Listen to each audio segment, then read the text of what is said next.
few guys trying to be curious and make sense of things and try and get better. And, hopefully it's contagious. There we go. I love it. This podcast is for informational and entertainment purposes only. It is not a substitute for professional mental health advice, diagnosis, or therapy. Our full disclaimer can be found in the show notes. Enjoy the show. Welcome, everyone, to the Man Up Together podcast. My name is Alex Peskin, and I'm here with my lifelong friend and co-host, Bobby Jacobs.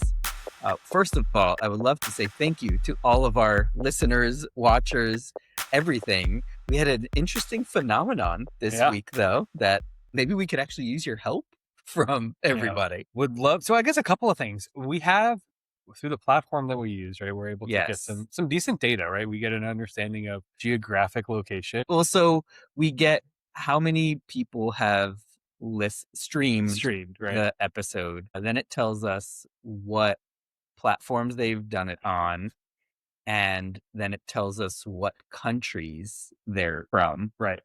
And it was at least where their IP addresses are. Sure, correct. Where the stream channeled through. Right.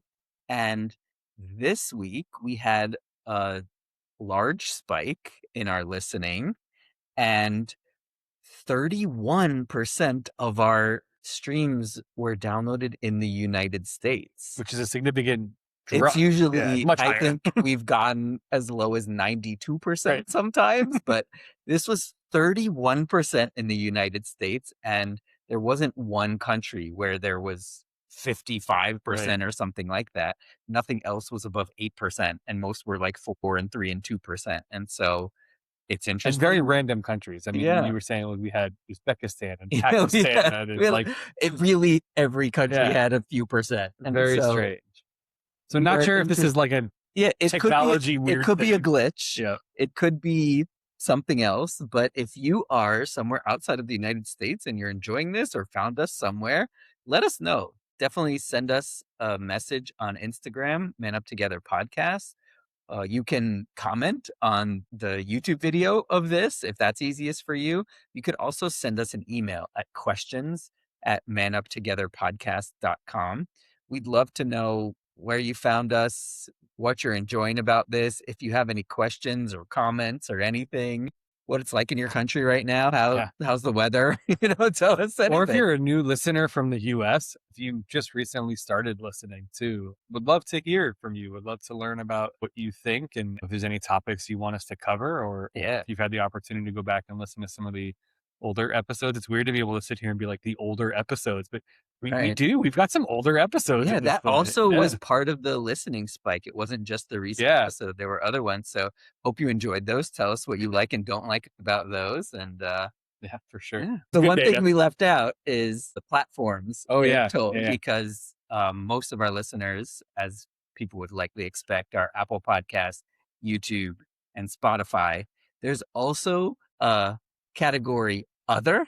This past 7 days, Other was where most of those streams happen. Also, tell us what platform you're listening on. Yeah, exactly. Yeah, there's some platform that we should be, I guess, prioritizing at this point. Please let us know because we don't. So, but it's cool. And please keep telling friends and clients and men in your life who you love, loathe, or hate who could get something out of this. This can benefit somebody in everybody's network, right? Yeah. There's somebody out there that this can help or that this can at least resonate with. And maybe we can have some good conversations or it can spark some good conversations. So just watching a few guys trying to be curious and make sense of things and try and get better. And, hopefully it's contagious. There we go. I love it. Yeah. I love it.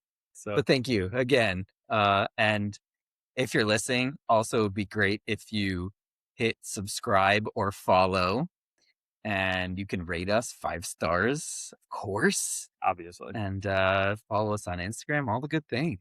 So just to drag one thing in from our last episode, we have our fantasy football draft this week, Wednesday evening. We'll get together. We'll do our fantasy football draft. Yeah, Bobby and I got out to shoot 3-pointers one more time to see if we could do any better, and Bobby did better and I did not. Yep, I improved by 1 shot. Which tied with me and everybody else. That was a great one shot. Yeah, it should be interesting. And so I'm looking forward to the draft. I have the 12th pick. We have our draft. We select are based on the order of our challenge. We select which pick we want in the draft. And so I used ChatGPT to tell me which draft spot to select. So if I don't win the championship again this year, it's ChatGPT's fault. Obviously. It's not my fault. Yeah.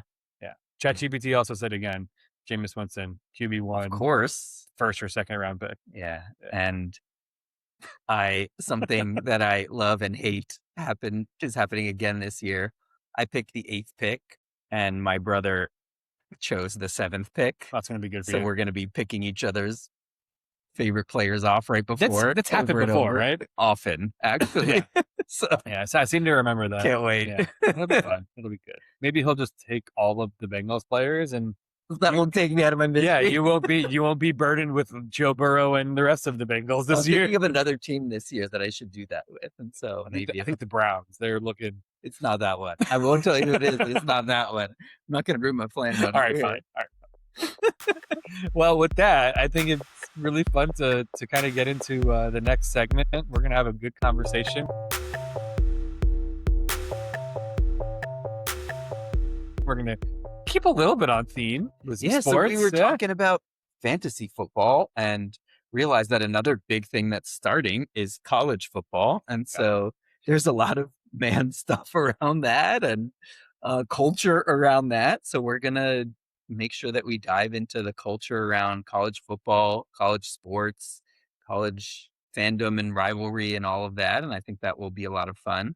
And so in order to get started for Why Do Men Like This? Today, for Why Do Men Like This, we're going to talk about why do men like rivalry. I love it. Do we like rivalry? I think we like rivalry. I think you're right. I do. I do think we like rivalry.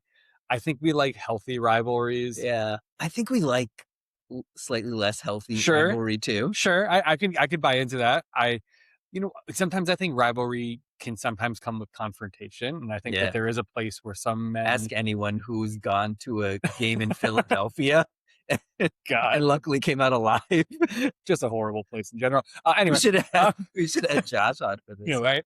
But I think like for some like that rivalry that doesn't include confrontation is probably a little more approachable. Yeah. I mean, obviously you and I have a rivalry, right? Like that's true. Like you're a Gators fan. I guess I'm a Gator also, as painful as it is to say. I'm a Gator, and as a Gator, I became a fan of the Gators. There you go. We'll talk about that a little Gator bit. Who didn't lose your fandom for Florida State. Right? And so we have a healthy rivalry, and I know that every so often, in November before the Florida State game, we'll trade some text. Max will text something random, and we'll bring that into the conversation as well. Yes. Also, we talked about last time that I was moving, and so tonight I came over with some ping pong balls that I found in the move.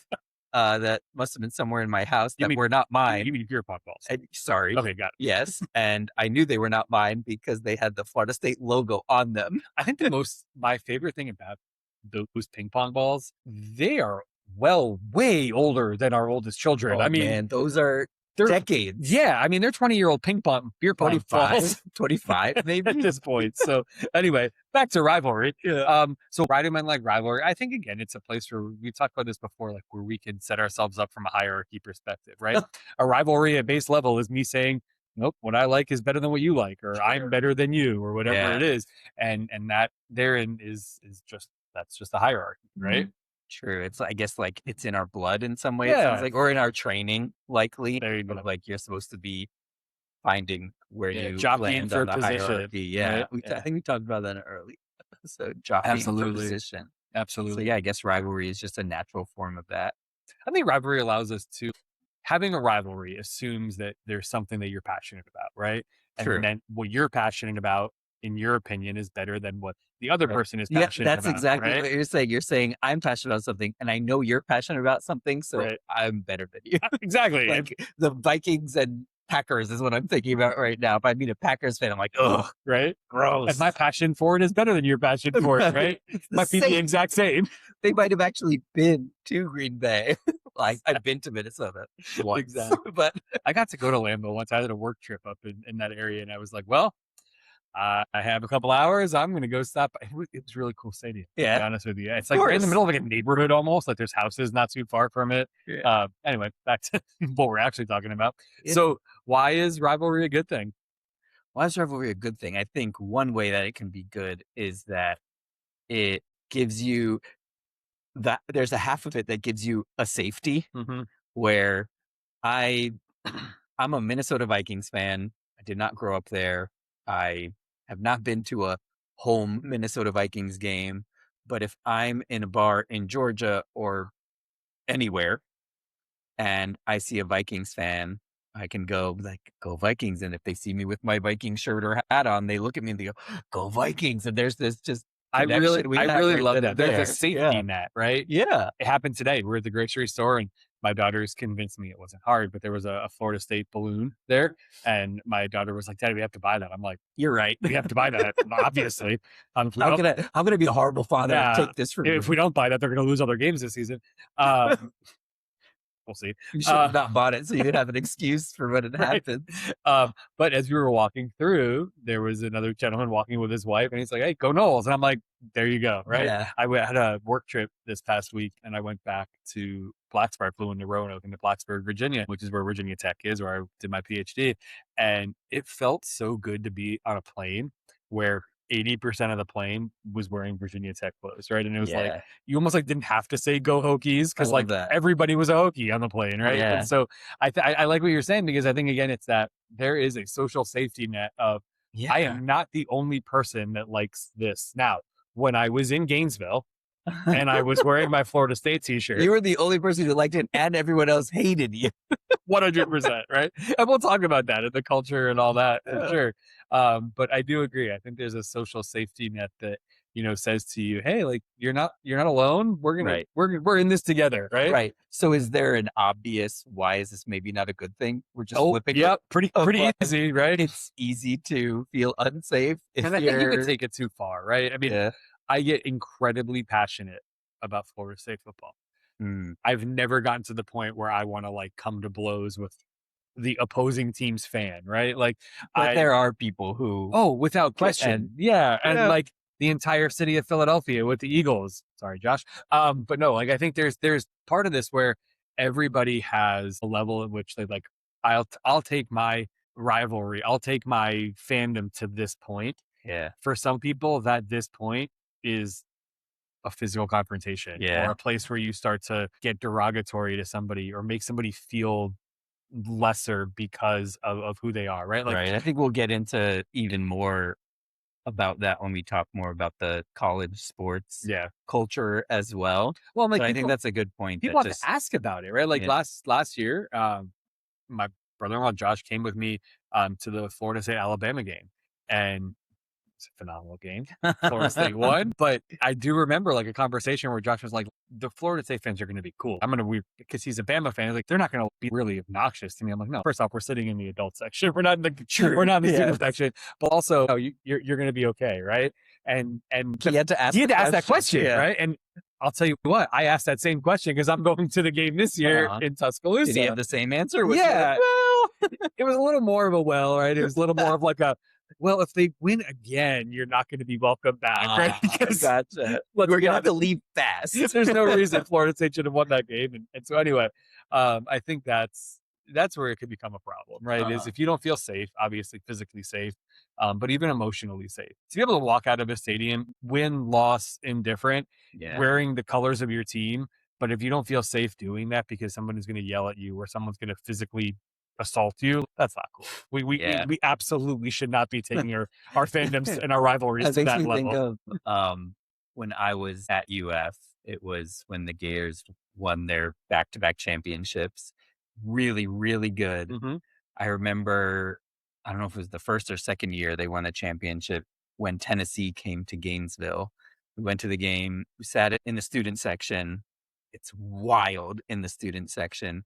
And I think it was one row in front of me, like two people over. So like me and my friends were right around in his creamsicle orange. This guy got into the student section. I don't know if he was a student who's from Tennessee or someone who made his way in somehow. He was there and we like joked around and were kind of silly for a while. The Gators went up by a bunch, and then Tennessee started coming back.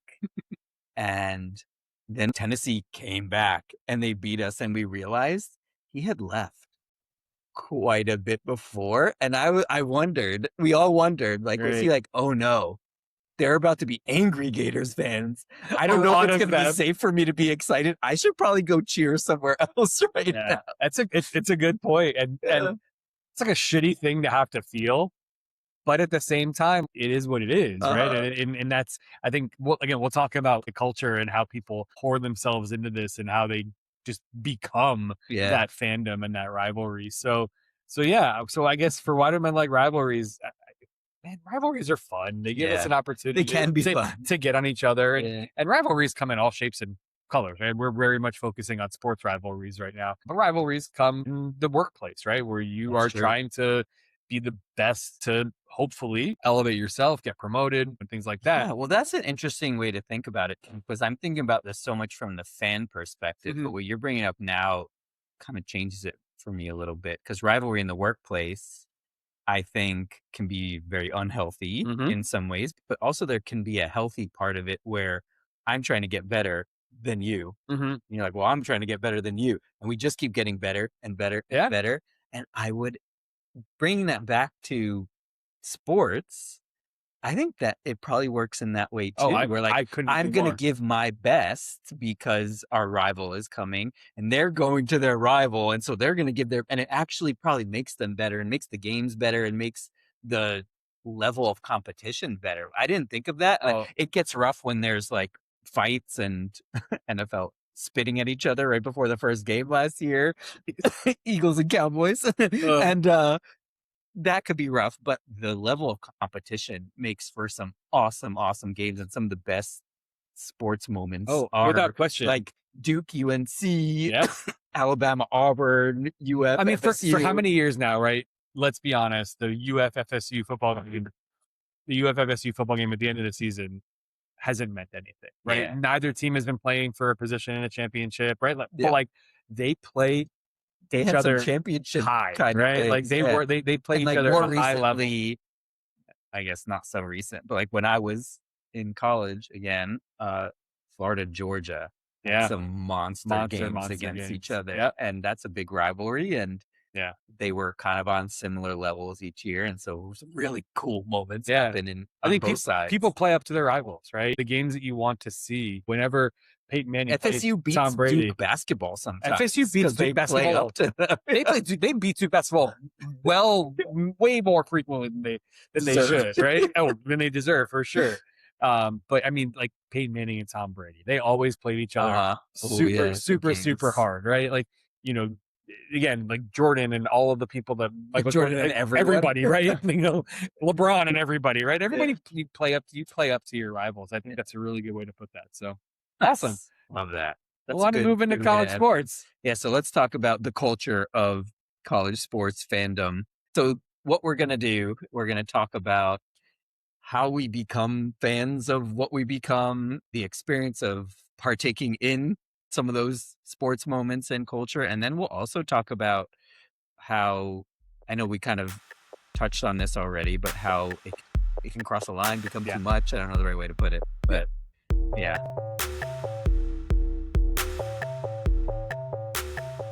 So first thing we'll talk about is why do we become so enthralled in college sports fandom culture? And I like the word culture. We were trying to think of the best word. It's like community and connection. And I was like, is it a cult? We kept going back to cult, and then culture popped out. We're like, oh, it's close. And I don't think cult's far off. Like we joked about it. Like there's songs, there's hand signals, there's chants, there's clothes you wear, right? Like there's all of the things, right? I would say mind reading. That's not the word. It's brainwashing. Like it feels like brainwashing. Oh, I mean, I remember, right? Like as you're a freshman, when you go to your freshman orientation, and they teach you the chants, they teach you the hand motions. I mean, all of these different things. That's brainwashing. I mean, that's exactly what that is. So, well, let's take a step back. So, where do we develop these fandoms, right? And I think they can come from a number of different places. And so obviously the easiest one is, well, it's where you went to school, right. or the most obvious one, right? Yeah, it's where you went to school. For me, that wasn't the case, right? So for me, the only person growing up in my family and our lives that had gone to college was my uncle, and he went to Florida State. And for that reason, my entire family was Florida State fans, and that stayed with me. That I ingrained in me. I think part of it was because I was a big sports fan. I was like, I'm going to just stick to this. But then even through going into college and going to the University of Florida, right, I was able to stick with that. One of the things that I think is interesting is we all have schools that we maybe want to go to coming out of high school, right? Our dream schools, our wish list schools, what have you. But we don't always get into those schools, right? I mean, I know that you wanted to go to the University of Florida. Well, did you? I don't think so. Okay. All right. Yeah. So I didn't go to Florida to start. I transferred to Florida. But that's interesting too, because you went to Purdue first. I did. Yep. And you became a Purdue fan. You didn't transplant from FSU fan to Purdue fan. I imagine it was in addition. I could do both of these. These don't overlap too much. Very little overlap. I got into Purdue. Purdue's a great school. You went to Purdue for a few years. Like I feel like you bought into that. It's a really good point. But then when you go to the FSU rival, and you're like, yeah, I'm an FSU and Purdue fan. That's it. So true. Like, I'm not bringing this in. I'm not switching out. I think that was good. It made me think a little bit while you were talking about that, why I wasn't a college fan. Okay. I liked Miami a little bit. It was the closest school. And when I was young, they were good, which is why kids like sports teams. But early 2000s Miami is hard to beat. Yeah. But it never really stuck. It was just like the college teams that I watched sometimes. My family grew up in New York. New York does not have a very strong college sports culture. It's true. And I was like, well, why did I have it? That's a really good point. That's why. My parents went to Brooklyn College. They didn't raise me as a Brooklyn College. I don't know what sports they play or what they're good at or anything. Like that was just the school that they went to. It's a really good point. Yeah. And so when I went to UF, my whole family became Gators fans because they're like, now we have one. I think that's such an interesting part of it too, right? So my brother-in-law, Josh, went to Alabama. His family, when he went to Alabama, he was my wife is older, went to Clark. That's no like sports teams, college. Right? So like, it wasn't like her whole family became Clark fans, but her whole family are like diehard Alabama fans. Yeah. Like his mom, my mother-in-law, my father-in-law, huge Alabama fans, right? And they also, like my father-in-law, like went to Pitt. I mean, that's a big football school, right? Dan Marino, I mean, big football school, right? And worked at the University of Michigan, right? And so again, but they all dove into that also, just like your family did, big Florida fans, right? And so I think that's an interesting part of it, is not only are we are we bringing ourselves into these rivalries and into these fandoms, these cults, we're dragging the people that we love into these cults as well, right? Yeah, but I think that's where it gets back into rivalry a little bit, but into like why this happens. The culture is exciting. So strong. My family, I didn't tell my family you have to be Gators fans. I didn't care what they were doing 4 hours away. Right. If they're okay with me watching the games when I came to visit, fine. But they got into it because it's an exciting culture. Yeah. You're all kind of getting passionate about something together, and there's connection, and then there's reason to go celebrate something or hope you can celebrate something. And I think that makes sense why it does stick, and why if your family didn't go to college, the one who did, like, it makes sense that you have an excuse. I think excuse might be a good word in this. What's your excuse for getting to be excited about something and have fun with something and see strangers and give them high fives? Like, it's good to have an excuse to be able to be closer and connect with people in that way. Well, and I think, I wish I could answer the question easier sometimes to people, right? Like I'll be on a work call and my diplomas are in the back of me, right? And everybody's like, that says University of Florida, and you have a Florida State jersey hanging on the wall. Like, what the hell's going on here? And I'm like, yeah, well, it's a long story, right? That's usually where I leave it at, is been a Florida State fan for a long time. It's all good with Florida. And like, here's the thing. I love the University of Florida for my education. Like, phenomenal school, wonderful place. Wouldn't be where I am without the education that I got there. I wish nothing but horrendous things on their football team, right?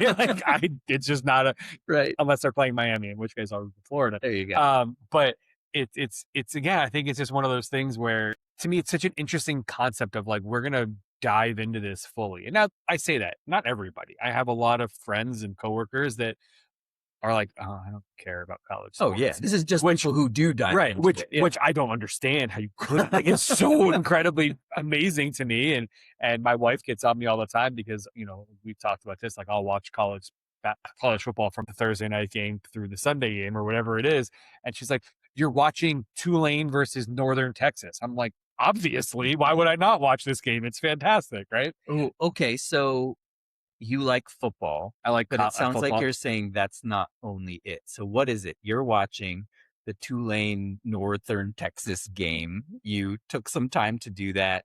You could have chosen other things to do, spend time with your wife, clean your car, you know, the important things. Obviously. But what is it? You're sitting there and you're saying, this feels like a priority to me. What is it about that game?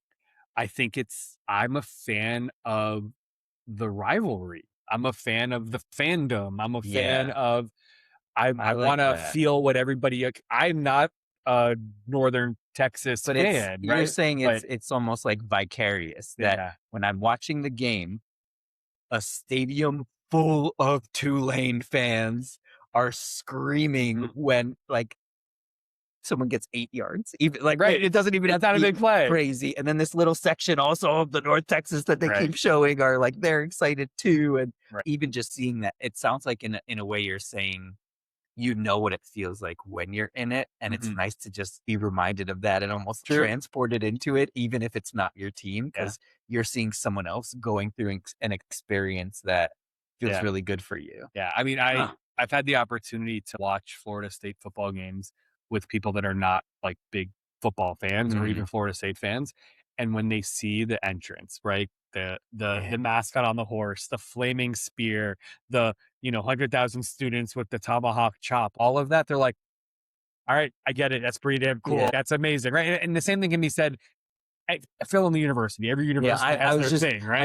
I was just like nodding along. I don't care about yours, but I was nodding along because I was thinking about, it's the same at UF. Absolutely. They come in with the signs, the Florida signs, and all of the players come behind them, and it's an eruption that like your whole body vibrates, how loud it gets. And it's so cool. There's a physiological response. I keep on saying every year that I want to do a study and like put an IV catheter in and take samples out during the course of a Florida State football game and look at my blood pressure. I don't want to look at my blood pressure during a Florida State game, but like see all these things, because it is a true anatomical, physiological reaction that occurs in my body when I'm watching these games and when I see things that are happening and when hopefully things go in the right direction versus in the wrong direction. Like but it all sounds like an excuse, right? It actually, like, this is getting clearer and clearer for me that this is just an excuse because nothing good sports wise is happening when the players walk into the stadium. And that was the thing that made me feel the most excited just sitting here right now. It's the excuse for our body to feel something and to feel connected to the 100,000 people close to me who are going through the same thing. That just sounds like the point is connection. And I guess we've been talking about this in other episodes too, but what is your excuse for that?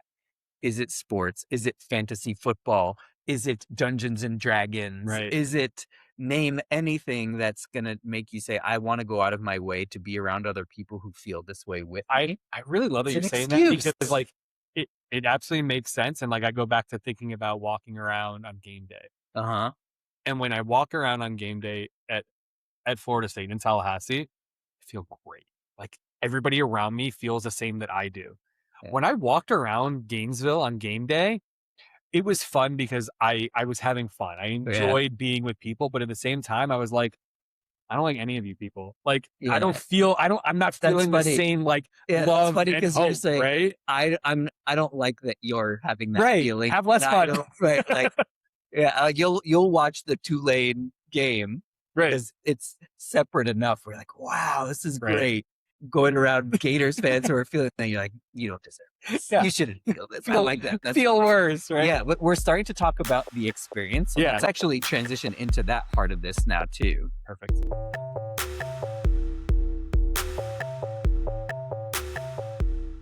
All right, so we talked about how we become fans of a sports team.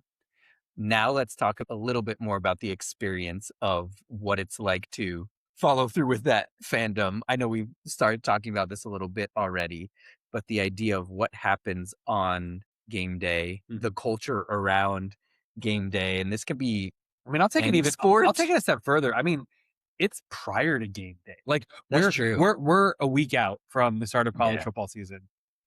I feel the tingle, man. Like I feel it. It's coming. And not only the tingles, but like I feel the nerves. And so I get very excited for Florida State football. And then I also get really nervous for Florida State football. And I like a night game because of the environment, the experience. I hate a night game because I have to go the entire day before the game starts. And it's really, really hard for me to do that. And so I think the experience, again, for me, for someone who's so passionate about just one team in that area, it could be really fun. Mm-hmm. It could also be really challenging, and it can be really exhausting, honestly. And it can absolutely interfere with the rest of my life. Yeah, sure. So it sounds like what you're naming here when it comes, right? Like we talked about why you become a fan of the anxious team. Guy is talking about his anxiety here. Well, yeah, but like the experience of being a fan when the sports events are coming up, it's intensity. Or like you want to watch a game of a team that you're not even, because you're watching the fans and the intensity that they have and the players and the intensity that they have for you. It channels the experience of intensity that you feel even days before or hours before also the game. The culture has been built around it in a strong way. Like we look at College Game Day. Like College Game Day in and of itself, the TV show on ESPN, like it is all about building intensity. It's all about building that vibration that's starting at 9 a.m. and it goes to noon until the game starts. And you can feel the hum and the vibration that just grows stronger and stronger, as you go. One of the things that I think is so interesting to me, though, and this goes not just about college sports, but, sports in general, as a fan, we like to believe that we can make an impact on a game based on how hard we cheer and how excited we are.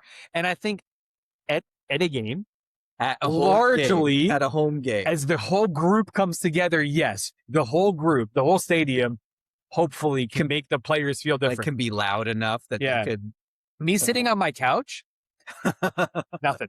No matter what I do, but what if sitting on my couch? But what if you sit in your lucky spot and have your lucky shirt on? Is that maybe good? Lucky. So I had a lucky Florida State shirt that I wore during the 2023 season when they went undefeated.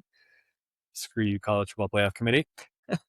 And then I wore it the next season when they won 2 games. I don't own it anymore. It doesn't exist anymore. It didn't work. So, right? What was the commercial? It's only dumb if it doesn't work, or it's only stupid if it doesn't work. Well, it's not working. So there you go. But even thinking about things that you wear, I remember as a freshman getting in trouble because I wore my orange. To the blue game. I wore my orange to the Tennessee. Can't do that. And can't do that. Right, like I obviously needed to learn, and I learned. But you wear blue to the Tennessee game, you wear orange to the Kentucky game, right? Like you have to make sure that the culture is so strong that if you're an upperclassman, you're like so true holding the freshmen accountable for these things. These things we do are so ridiculous. But that's the thing. Like even the upperclassmen in that first Tennessee game I went to, they were saying like, here's what it's like to belong. Here's what it's like to do it right. But they're saying this is our culture. Come be a part of our culture. That's so true. Do it right.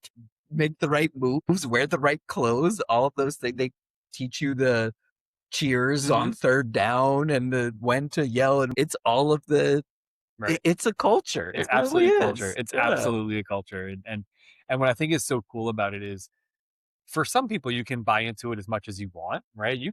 There is a level to which like you can do this however it fits you. And I think that's really cool too, right? Like you don't have to go to all the games. Mhm. You don't have to wear the specific t-shirt to all the games. You're supposed to, but like you can also be your own. You can do that in your own. You can do it in your own way, right? And so I think there is a way that within these fandoms, within college sports, it does allow you to have your own experience within that at the same time. So, the other place that I think is fun as an experience thing now, obviously being far from being on campus, is local communities and where we can experience that feeling of connection in our local communities, right? So one of the things that I did when I moved to St. Louis was very quickly Google, where's the Florida State bar to watch the football game, right? Or if I've been on a work trip on the weekend, I will seek out the Florida State bar to go watch the game. But more importantly, I will seek out and make sure that I'm not going to the Florida bar or I'm not going to the Miami bar, because the last thing I want to do is watch a Florida State game. Even if it's not a Florida State game, I don't want to watch the Florida State Virginia Tech game in the Miami bar for Florida State. As expected, right? That's also a huge thing in New York City. Because there is no culture, from New York City that, oh man, we went to, I think the bar was called Sidebar. Okay. That was the Gator bar. We went for a lot of the games and that was electric. We watched some really good rivalry games there where the Gators pulled it off and it felt kind of like you're back. And what was also interesting, I went with a lot of my UF friends, but I recognized people there too. Wow. And that was kind of cool. It's like, I think I know that. No one, I don't know their name. I don't know who they are, but when you're on campus for 4 to 6 years you recognize people. with people, you're like, oh, these are those people who go to the same. I recognized people there from my year or close years. And so why do we do this? This is we're seeking out that connection. We're seeking out a place where we feel like we belong and we feel like our passion is not going to be judged in a negative light, right? Like I don't care if you're in a safe place. Right. Yeah. Everyone went to the Gators bar because they all felt that they wanted that level of intensity and they felt that same passion. Yeah. And so you're in a safe space. And you're not the one guy. You might be this guy sometimes. You're not the one guy at a party of people who aren't all rooting for the same team that's like, come on, let's go. I think you might be that guy sometimes. It's been a couple of times. But that's a different experience. You still get to enjoy your team, but I think the camaraderie and the connection is missed in those 100%. Spaces. And so it feels good. It feels good to, when you can turn around, whether it's at the stadium or at a bar or wherever it is, and just high five a random person when your team does something good. Yeah. Like that's cool, right? It feels good inside. I think one of the things where we saw this recently was at the World Cup, when I was, I remember sitting, I was on the plane train at the Atlanta airport and I was watching the US game. I don't remember who they were playing. It was the first game. And I'm watching the US game on my phone. There was a guy next to me watching the US game on his phone and they scored a goal and we both just high five each other, right? It's like, you don't know each other. I know who this guy was. It felt great. It felt good. It felt like you're looking for that connection. I like the intensity part of it. I feel like that's got to be a part of this somewhere where in some ways we crave intensity. Mm-hmm. And this is another, I'm going to just keep using this word, like it's a great excuse. This is where we can get connection, intensity, passion, all these things that you do have to seek out. Yeah. And so this is a great excuse of here's where you can get it. Become deeply loyal to something that you like and dive in and go for it. And we talked about the stages of life. My favorite thing about my college football fandom right now is I'll call it sharing it with my girls. It's very much a pushing it onto them, but like my girls now love Florida State. Love it. I don't think it's to absolute death, right? I don't think they feel like it's being like from pushed what I at all. experienced from your girls. I don't think it is because I think it's like they like to put on the clothes. Oh, Saturday, and they say things to my girls, right? Oh, and my girls say things back. No, the Gators are better. Right?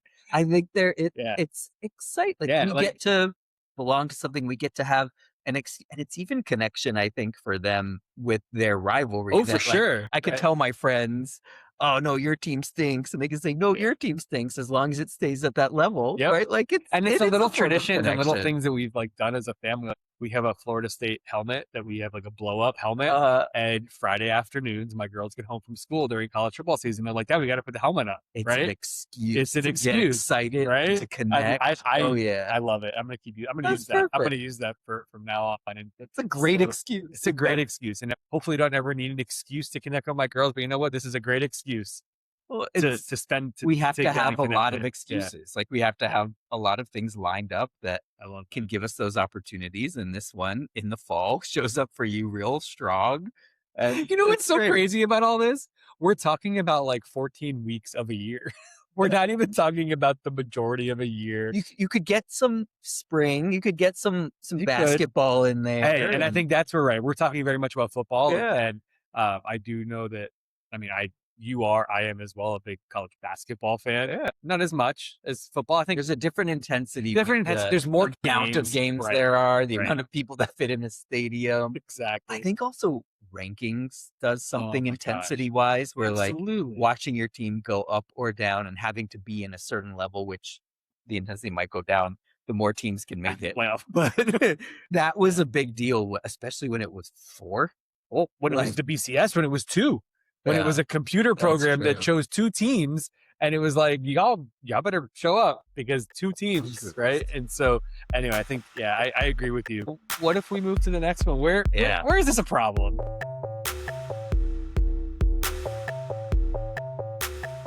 Okay, so there is a lot of fun and exciting and passionate and great excuses to be connecting with people. This last section, let's talk about how the culture of loyalty also can bring a culture of animosity. I think it's animosity. I think also, but one of the things too I want to talk about is where we can maybe see things differently than maybe we should. So I'll tell you what I'm talking about. Okay. Florida State fan. Jameis Winston fan. Jameis Winston, not a good person. Not a great person in 2013, right? Like, did some terrible things. Got involved. Stole some crab legs from Publix. Got involved in a situation that he he did not legally do anything wrong, but probably wasn't in a situation he shouldn't have been in. And as a Florida State fan, I was blind to it. I said, no, he was fine. He's a great guy. He won the Heisman Trophy that year. He won the national championship that year. Therefore, he didn't do anything wrong. Yeah. You're a Florida fan. Guys, listen, dude, I just saw a reel on Instagram and it was talking about like since 2000, the number of arrests at college arrests for athletes at schools, Florida State, and University of Miami. Well done. Numbers 1, 2, and 3. I don't know if Florida man. Yeah, right. But again, I think there's a blind spot that we can take to certain things because of that fandom. And I think it's not just the players, but like we can see people do things and treat people in a way where it's like, I don't know that I would be okay with that, but hey, they're a Florida fan, right? So therefore, I'm okay with you being taking it over the line. So that's interesting. One part of it is overlooking characteristics of people that make them someone that you shouldn't, that you admire. Otherwise, you're basically saying I admire you so much because of your football, right? That can cancel out a lot of very clear reasons why maybe you are not someone who I should admire or be propping up. Right. And that can also hurt other people. Sure. Right. I don't know exactly what Jameis Winston did, but lots of people have been physically abusive to people. Absolutely. And are still cheered for because of what they do on the field. And that's basically saying it doesn't matter what's happened to you. Yeah. Look at him throw a football. Well, and I think too, it's also things that happen institutionally where things are brushed under the rug because like, look what this person is doing for our school, right? Right. And Aaron Hernandez did some pretty terrible things when he was at the University of Florida and then also later on in his life too. But I think some of those things maybe we didn't see because he was a good football player. But I also wonder like if maybe he got some of the treatment, the care, the attention that any of us would have gotten if we were in that situation, but we weren't good at football. Would that have maybe changed his trajectory? Yeah, like priorities, right? I think. Yeah. You're talking about priorities, even with someone like Jameis Winston, but priorities of the institution as well, where they're saying this person's going to make us a lot of money. Look what happened at Penn State with Joe Paterno, right? Like how much was swept under the rug because of, hey, it's the Penn State football program. we're not gonna touch that because it is what it is. Right. He's making football players want to come and do great here, which also makes us lots of money. And so let's just let it go as long as it can, which is hurting so many people. And that's an interesting part of it. And I think in some way this happens just like fan to fan as well. Oh, for sure. Right. We're talking about the players themselves, but fan to fan, I think there's a very logical reason that we become such strong fans of our team sometimes. Yeah. You kind of named this before. When you get into a school, this is your school now. And if you weren't a fan of a college team before, you get to dive into something with all the people around you, and you get to validate, I got into this great school, and so I'm now a fan of this. Also, the opposite can be true. I didn't get into this school or that school, like you were naming as well. And now I'm going to double down on the way that I feel about getting into this school so that it can kind of bolster me against being sad about something else. I think we probably all know the people that are like, I didn't get into this school, so screw them. Yeah. I hate them now. Right. I rooted for them for 16 years of my life. They were the most important thing, but they didn't want me. Right. And you can kind of protect yourself from the negative feelings of that by building up positive feelings about for this other thing and screaming your head off every weekend for wherever you do go. And right, like in some way, maybe that's not horrible, but how it can come out can be pretty horrible. Right. Like I went to the University of Florida. When FSU would come to town, we would say some really not nice things about, like, as a cheering section, which I'm not saying that's better, maybe worse, that like group mentality, mob mentality, we're cheering things, kind of picking at us getting into a school that was harder to get into than them, which maybe means we got better grades or whatever it is. And like that, I feel like that's not very nice. Yeah. Like that's not cool. Right? Like that's degrading somebody because of so many different things. I don't think you're better because you get better grades or do better on the SAT, which is a very flawed thing. Because then the assumption that's being made is that all those FSU fans, they wanted to go to Florida, but they just couldn't get into it. But like, even if they did, that's worse because it's saying you did want to, but for whatever reason, you weren't able to. Maybe because you had to get a job after school, so you couldn't work as hard as I could work on my school, or because neurodiversity, or because like, and you just didn't do as well in school, which again doesn't make you someone who should be picked on. That's like some serious bullying, and I think that's hurtful. The name of it. You named it, right? Like when rivalries and fandom become bullying, you've crossed the line, right? Like when you're taking something away from somebody, right? We talk, my wife and I talk to our daughter all the time, but like how friends should fill your bucket up. When you're emptying somebody else's bucket to make yourself feel better about a sports event, maybe you've crossed the line on that but one. even how are you doing it as well? Are you targeting it toward them or not? Because if you're saying, oh, we're better wide left or wide right because your kicker missed a field goal in an important game, right? Like that seems very personal. Like you're kind of trying to bring yourself up a little bit and like make fun of a sporting event that happened that they were rooting for. But if you're saying I did better in school than you, so I'm better than you, so I got to go to this school and you didn't, like I think that's where it's a line, maybe too personal. Sure. I think that's what I guess I want to call it. Like, are you making this a personal attack, or is there a certain understanding? We can pick on each other for something that happens on the field, because we actually didn't have a way to impact that, no matter how much we want to think our shirt did. But if we're saying something that is about you and putting you down for that, I think that maybe goes a little bit too far. I agree. I think it's a great way to put it. I like that. Maybe that, and I don't know why even that's the way my terminology comes out. Maybe that's a lot too far. Like that's just too far. Not nice. Yeah, I agree. I think you can feel bad about your team. You can feel sad about the outcome. You can feel angry about the outcome. Yeah. You shouldn't leave a game feeling worse about yourself, right? You shouldn't be put in a position where you don't feel as good as you can about yourself, and you're maybe even questioning your loyalty, not because the team isn't even good, just angry at other human Yeah. beings for putting that on you. Right? Like you said, maybe you didn't apply because you didn't want to go there, but you're still angry at these other human beings because they're saying, I'm making an assumption about you and I'm putting you down anyways. That's just hurtful. Nope, And I so agree. that's where I think we talked about this in some way with fantasy football last time as well, where people will harass real humans for something because they're on a fantasy roster that you have. Right. Where I think there's personal attack that takes away from the beauty of this excuse we're looking for, which is about connection and community and feeling like we belong in a culture. And if a part of a culture is to put other people down, then I think we should be looking more deeply into that. And I think that happens in a lot of parts of our society, whether it's sports or other things, because I feel like I belong in one community, one group. Should I actually be putting down another group, or can I just feel good about my group and understand people have different ideas of what's best for them? I really like that. I like that. You don't have to put down another group to elevate yourself. Right. Yeah. And if you are, maybe there's something else internal, something you should be looking at. I like that. Yeah. Yeah.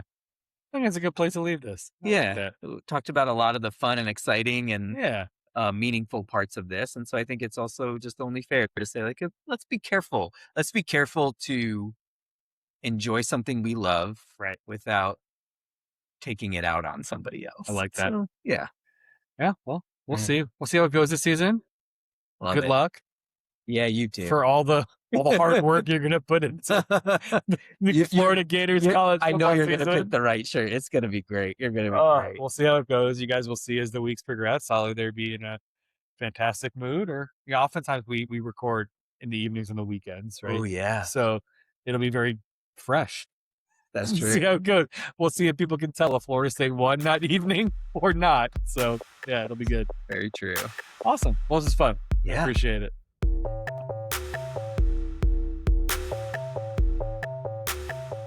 So we're going to end with Ask a Therapist, Ask a Regular Guy. And we did get a question this week. So Bobby, you're gonna lob this one up and we'll see what we can do with it. Yeah, absolutely. So appreciate the question. So the question was about someone who recently got divorced.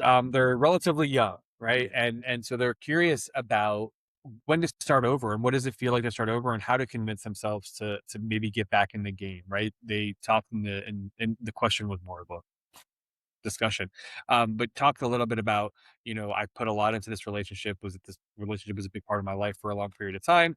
Another relationship is over. And so how do we now get myself into a place where I can say, no, I'm going to put that effort into it again. I'm going to start working again. I'm going to start trying to go after this again and put myself out there again. Which I thought was a really good question because I think it can be real challenging to maybe think about it from the perspective of I'm young enough in life. And again, I think anybody, any age in life can do that.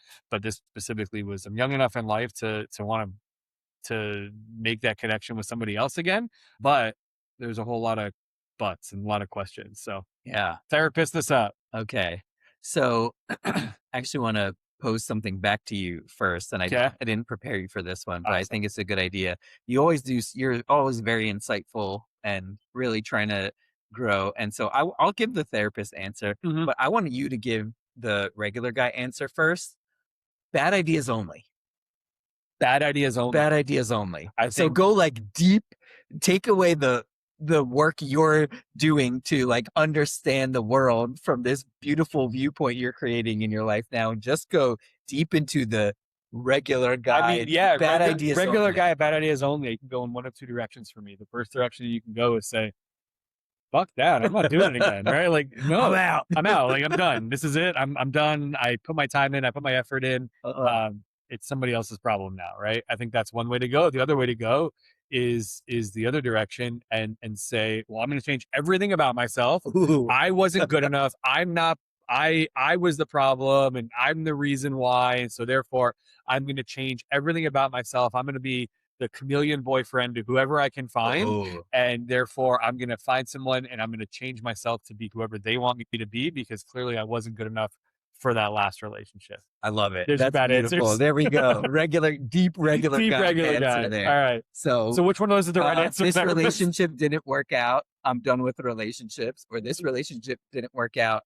I'm the problem. I'm going to become the smoothest person to be in relationship with. Right. No matter what that means, I lose. Yes. Love it. I think that there's some extent of each of those in what people do. Absolutely. Sometimes.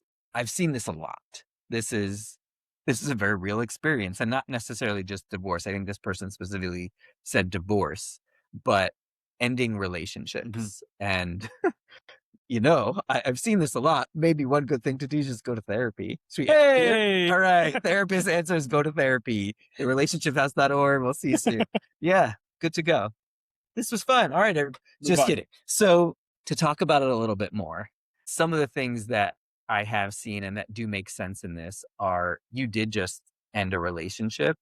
And so there should be, I think, a natural fear of there was a reason this relationship ended. It was painful enough that the relationship had to end. It was also probably pretty painful to withstand it before making the big decision to end a relationship, which takes a long time for some people. Am I really going to get back in there with the possibility, however high or low the probability is that it's going to happen again, that it could happen again? It could happen almost exactly the same again. It could be worse. I could go 3, 5, 10 years with somebody and still have this pain happen again. And then I'm going to be sitting here 10 years from now and saying, yeah, probably I am done with relationships. Right. Good to go. That was enough for me. That there's built-in protections for us that say when you touch something and it burns you, you should probably not touch that again. Right. Sometimes that activates in this, and sometimes to a lower level where we'll start engaging in relationship again, but not fully, which then actually is that gonna be an issue? It can actually kind of set you up for the exact thing you're afraid of. What's that? Self-fulfilling prophecy. There you go. I'm scared that the relationship could be painful, so I'm only going to go halfway in. The best way to have a hurtful relationship is to not put yourself all the way in. Yeah. And so that can be really tricky. But there's also a lot of reasons that it's okay to go slow and to make sense of why this happened in that past relationship, what you actually are scared of, because then you can show up differently. I liked your bad answers only. Just be a totally chameleon person who just is whatever you think they want you to be. That's what it is to learn about yourself, to know who do I actually want to be, so that I'm not just assimilating to an experience that might end up with me being with someone, even if it's not a good relationship. How can I be honest? How can I be open? How can I be vulnerable in a way that teaches someone about me? So what I hear you saying is there is a balance that you need to figure out of self-protection and vulnerability. Yeah. And you have to make sense of that so that you can engage fully in a relationship. I don't think the answer is rip the Band-Aid off and just go figure it out on the fly. There's a certain extent of healing usually that does have to happen, and understanding about yourself that does have to happen. And then getting back out there is the last part. Right. I don't think some people think about this too. I need to be fully over it and healed and a new person, whatever all of those things mean to them, before I'm going to start dating. That's not going to happen, because a part of what happened within relationship. So maybe you can I'm making up numbers here, but maybe you can get 85% there. The last 15% has to happen in connection with. Well, and I would almost argue that, my belief, your past experiences define who you are as a person today. Yeah. So are you ever truly over a past experience? I think maybe you can feel like you've moved forward or you've progressed from it, but I think it still has, in some capacity, formed you into the person that you are moving forward, right? So you may put yourself into another relationship or get yourself into another relationship. I don't think it's necessarily the worst thing in the world for you to look back on that and then go, all right, what can I learn maybe from what I did then and maybe apply it? Maybe it's not like a all or nothing thing. Do it exactly the way or do it none of those ways. Yeah. It's how have I changed and how have I adapted? I love what you're saying there, though, because you're saying, what can I do here? So much of what we do when we end a relationship is to protect ourselves, sometimes put it on the partner. Always. This is why they were bad. This is why we couldn't be in a relationship. This is what they did wrong. And then in the next relationship this is why this person's not going to be a good match for me. This is why them. But you're saying, well, what if I can show up differently and I am impacted by the past? And maybe it wasn't all me. Maybe there were a lot of things my partner did. But do I then get to go in a relationship and say, hey, this thing you do actually scares me more than it probably would have 10 years ago because I wasn't in that relationship, but it scares me a lot. It reminds me of ways that I didn't like to be treated by other people in the past. And I think that's important for the other person to know why something that they may not recognize as triggering could be more triggering than they think it is. Because you're saying it about yourself. Exactly. You're not saying you're a bad person because you're doing a thing that reminded me of someone else. You're saying, I need to tell you the way that my body is responding to this, because I actually want to give you the opportunity to show me that this is a thing happening in my body. It's not actually my reality, that you are just like that other person. Because if they can hold that, if they can say, oh my gosh, I'm so sorry. I thank you for telling me that. I appreciate knowing that. Also, I don't want you to be hurt. Right. You're learning something new about that person in that relationship. It's okay for me to be honest. It's okay for me to be vulnerable. They care about me. They're grounded enough in who they are that they can take my emotions and understand them and not make them about them, because I didn't make it about them. I love that. Yeah. I really and like so that. I think that's a great way to be able to look at that. You did go through a challenging relationship. It was not all your fault. And there are so many great things you can still learn about you that can help you show up differently. Find out who you are meeting, because there are people out there who will not be good for you and won't be able to handle you opening up vulnerably about your emotions. And it might be really similar to your past partner and like not able to show you that this is safe. You don't have to be with just anyone.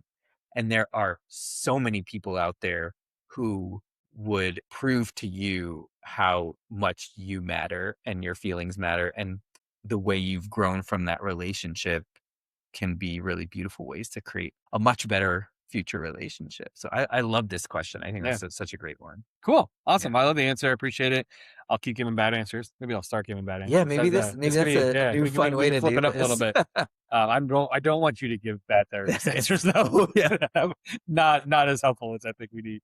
For sure. Well, appreciate everybody listening. As we said before in the beginning of our conversation, if you're new to this journey with us, thank you for joining us. Thank you for those that have been along for the ride for the duration or for any portion of the duration. Please make sure that you subscribe, follow, comment on YouTube, send us messages on Instagram, Man Up Together Podcast, questions at manuptogetherpodcast.com. Tell us where you are. Yeah. Tell us how you found us. If you are in Uzbekistan, like I want to know how you found us, and give us a question for regular guy versus a therapist out there. Yeah. We love that. For sure. We hope you guys enjoy the start of college football. Next time we talk, we'll be following the first week of college football. I wonder if it's clear to everyone that they know we did this episode for you, Bobby. I do appreciate it. I hope that it's clear to everyone. We text each other, right? You needed this so bad. You texted me whatever day it was. I was coming home from a work trip, and you're like, "Hey, like, what about Sunday for a recording?" And I was like, "Yeah, that sounds good." And also, like, what if we talk about college football? And you were like, "Interesting." We can do that. Well, the truth is, you've brought that up 6 times. Now it probably makes sense because it works. We're getting closer and closer, right? So but I love it about you. I'm not picking on you. I appreciate just some healthy rivalry here. You know, one of the best things about this episode, we're sitting here talking about college football. The entire time I'm looking at you, right behind your head is one of my favorite pictures, is a college football scene at Florida State. So it's been good. I've been able to turn out the blue in your t-shirt. Yeah, and right behind your head is my diploma. Your beautiful University of Florida diplomas. Yeah, Florida. So, there we go. Yeah. Yes. So no, I appreciate it. It's been fun, and yeah. Awesome. So we look forward to seeing you guys next week when we will continue to try and man up together. The Man Up Together podcast was produced and edited by Alex Peskin and Bobby Jacobs. Special thank you to our wives, family, friends, and coworkers who have supported us in so many ways throughout this process. You You can find us on Instagram at Man Up Together Podcast, and you can email us at questions@manuptogetherpodcast.com. If you are interested in joining us on this journey, please like, subscribe, and share this with someone you care about. Thank you for listening. See you next week.